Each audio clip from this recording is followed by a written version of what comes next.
جو اللہ کے سوا کسی اور سے دعا کرتا ہے گویا وہ اسے خدا بنائے ہوئے ہے۔ یا علی مدد کا مطلب سادہ نہیں ہے، اس کا مطلب ہے کہ آپ نے مولا علی کو اللہ کے مقابلے پر خدا تصور کر دیا۔ نہیں جی ہم تو انہیں اللہ کا بندہ مانتے ہیں، نہیں جناب، قرآن تو یہ کہتا ہے کہ اللہ کا بندہ مان کے یا بغیر بندہ مان کے۔ جب تمہارا یہ عقیدہ ہے کہ اللہ کے سوا کوئی تمہاری تکلیف دور کر سکتا ہے، جی پیچھے اللہ ہی ہے، اچھا اللہ پیچھے رکھنے سے،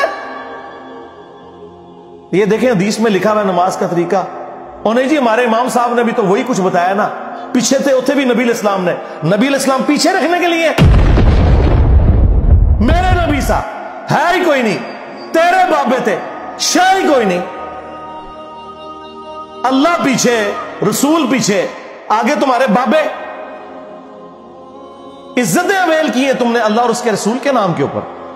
چندے کھائے ہیں تم نے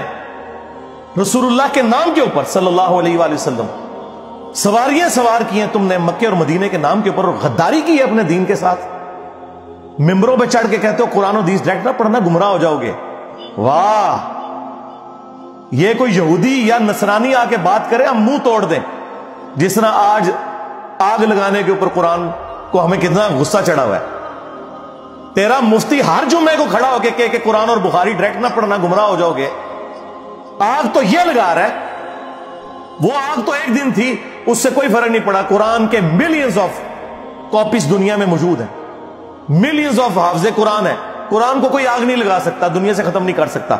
اصل جو چور چھپا ہوا ہے وہ تیرے اندر چھپا ہوا ہے، جو یہ علماء ہیں، شیاطین، جنات اور انسانوں میں سے شیاطین،